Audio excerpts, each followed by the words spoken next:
नमस्कार दोस्तों, मैं कुशाग्र गौर आपका स्वागत करता हूं भारत के सबसे पहले वेब डेवलपमेंट न्यूज़ चैनल वेबडेव समाचार पर। आशा करता हूं आप सब ठीक हैं और कुछ नया सीख रहे हैं।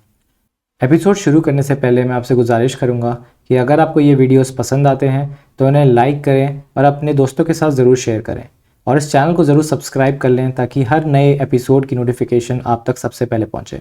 तो चलिए देखते हैं आज हमारे पास क्या खबरें हैं। पहली खबर CSS जगत से।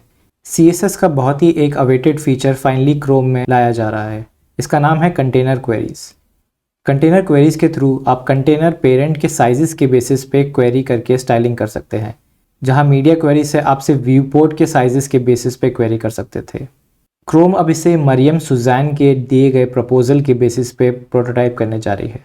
ये फीचर क्रोम के अंदर इंटेंट टू प्रोटोटाइप स्टेज पे है, यानी इस फीचर को प्रोटोटाइप करके पब्लिकली फ्लैग के पीछे रिलीज़ किया जाएगा और फीडबैक लिया जाएगा। कंटेनर क्वेरीज हमें अपने वेब ऐप में और भी ज़्यादा पावरफुल रिस्पॉन्सिव स्टाइलिंग करने में मदद करेंगी। इस प्रपोजल के बारे में या फिर इस फीचर के बारे में अगर आप और जानना चाहते हैं तो ब्रामस नाम के एक डेवलपर ने इसके बारे में बहुत ही बेहतरीन ब्लॉग पोस्ट लिखी है, जिसका लिंक डिस्क्रिप्शन बॉक्स में डाल दिया गया है। कई सालों के इंतज़ार के बाद सफारी में फाइनली एक नेटिव डेट पिकर को लाया जा रहा है। यह अभी सफारी बीटा में लाया गया है और जल्दी स्टेबल रिलीज में भी आ जाएगा। इसका मतलब यह है कि अब आपको सिर्फ सफारी के लिए एक कस्टम डेट पिकर को यूज़ करने की कोई ज़रूरत नहीं पड़ेगी। आमतौर पे अगर हमें CSS में कोई एक एलिमेंट छुपाना होता है तो हम या तो डिस्प्ले नन करते हैं या फिर विजिबिलिटी हिडन करते हैं, और इन दोनों के बीच में हमें डिफरेंस भी पता है कि डिस्प्ले नन आपको लेआउट से एलिमेंट निकाल देता है और विजिबिलिटी हिडन से विजुअली छुपाता है। पर क्या आप जानते हैं कि CSS में किसी एलिमेंट को छुपाने के कई और भी तरीके होते हैं, और इन तरीकों के अपने अपने बहुत से इफ़ेक्ट्स भी होते हैं, जिसमें से सबसे बड़ा इफ़ेक्ट होता है एक्सेसिबिलिटी पे। CSS ट्रिक्स पे लिखा मार्को इलिक का एक ब्लॉग पोस्ट इन्हीं सब तरीकों के बारे में बात करता है।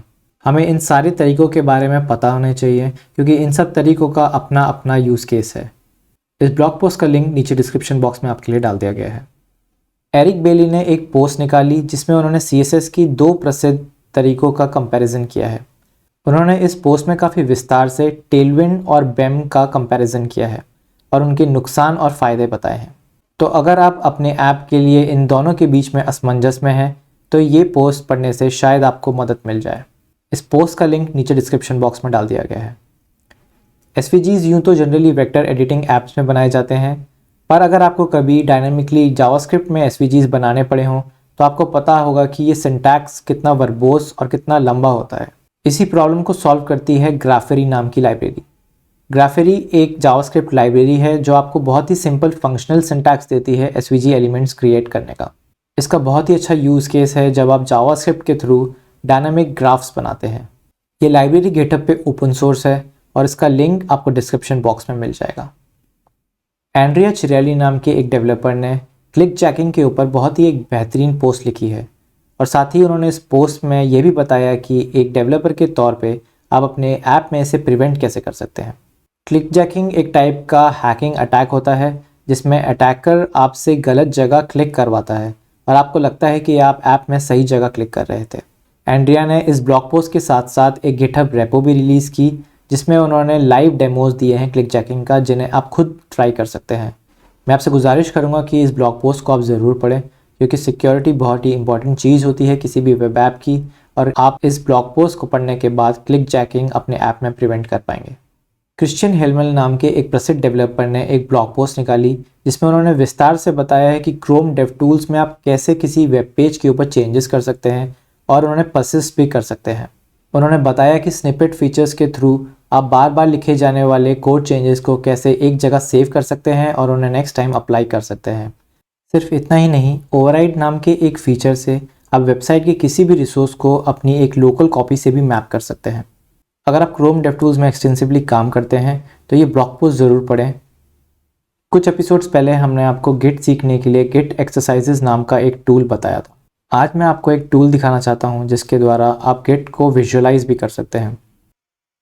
चलिए देखते हैं जब हम कमिट करते हैं तो क्या होता है।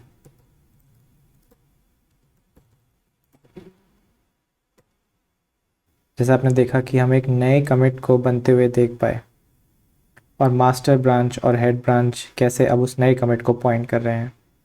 अगर अब हम डेव ब्रांच पे चेकआउट करते हैं तो देखते हैं क्या होता है। हमने देखा कि कैसे हेड पॉइंटर अब मास्टर ब्रांच से हट कर डेव ब्रांच पे पॉइंट कर रहा है। ऐसे ही इसमें गिट की काफ़ी सारे कमांड्स के लिए प्लेग्राउंड दिए गए हैं ताकि आप उन्हें चला चला के विजुअलाइज कर पाएँ। अगर आप गिट यूज़ करना जानते भी हैं तो मैं गुजारिश करूँगा कि इस टूल को ज़रूर ट्राई करें, क्योंकि इसके द्वारा आप गिट की एक्चुअल वर्किंग का एक मेंटल मॉडल बना पाएंगे और गिट में और ज़्यादा प्रोफिशिएंट हो पाएंगे। इस टूल का लिंक नीचे डिस्क्रिप्शन बॉक्स में आपके लिए डाल दिया गया है। चलिए बढ़ चलते हैं एपिसोड के आखिरी भाग में, जिसका नाम है बहुत सही। कुछ दिनों पहले टेलविंड ने अपना ऑफिशियल प्लेग्राउंड रिलीज़ किया, जहां पे आप कोड लिख के रियल टाइम प्रीव्यू देख पाते हैं। आज के बहुत सही भाग में हम आपको दिखाना चाहते हैं टेलविंड प्रेमियों के लिए एक और ख़तरनाक ऐप। सिद्धार्थ क्षेत्रपाल ने एक टूल रिलीज़ किया जिसमें आपको टेलविंड के ऊपर एक बहुत ही बेहतरीन विजुअल एडिटर मिल जाता है। बेसिकली इस ऐप में आपको टेलविंड की हर टाइप की क्लास के ऊपर एक विजुअल कंट्रोल मिलता है और साथ ही साथ एक बहुत ही डायनामिक रियल टाइम प्रीव्यू मिल जाता है। चलिए देखते हैं ये ऐप काम कैसे करता है। जैसे कि आप देख पा रहे हैं, यहाँ हमारा कंपोनेंट दिख जाता है और इस बटन के थ्रू हम इंस्पेक्ट मोड में आ सकते हैं।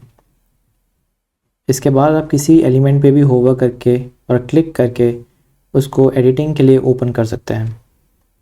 यहाँ आप देख सकते हैं कि सारे विजुअल कंट्रोल्स मिल जाते हैं आपको, और फिर आप सिलेक्टेड एलिमेंट के ऊपर किसी भी प्रॉपर्टी को मैनिपुलेट कर सकते हैं एक रियल टाइम प्रीव्यू के साथ।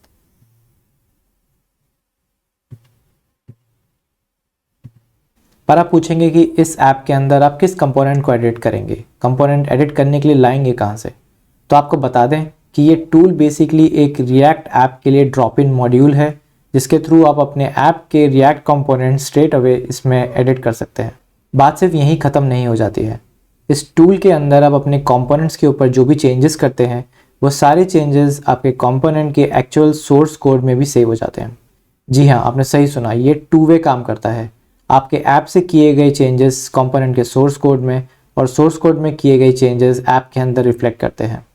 ये टूल एक स्पॉन्सरवेयर है, यानी कि आप इस टूल के डेवलपर को स्पॉन्सर करेंगे तभी आप इस टूल को यूज़ कर पाएंगे। हालांकि सिद्धार्थ ने वेबसाइट पे ये मेंशन किया है कि 100 स्पॉन्सर्स मिलते ही वो इस टूल को सबके लिए फ्री कर देंगे। अगर आप रिएक्ट और टेलविंड के साथ काम करते हैं तो इस टूल को देखना ना भूलें। इसका लिंक आपको नीचे डिस्क्रिप्शन बॉक्स में मिल जाएगा। इस एपिसोड में सिर्फ इतना ही। अगर आपको ये वीडियो पसंद आया हो और आपको कुछ नया जानने को मिला हो तो इस वीडियो को लाइक और शेयर करें और इस चैनल को भी ज़रूर सब्सक्राइब कर लें ताकि अगले एपिसोड्स रिलीज़ होते ही आपको तुरंत पता चल जाए। हम आपसे मिलेंगे अब अगले हफ्ते इसी समय पे इसी जगह। तब तक के लिए कीप क्रिएटिंग। जय हिंद।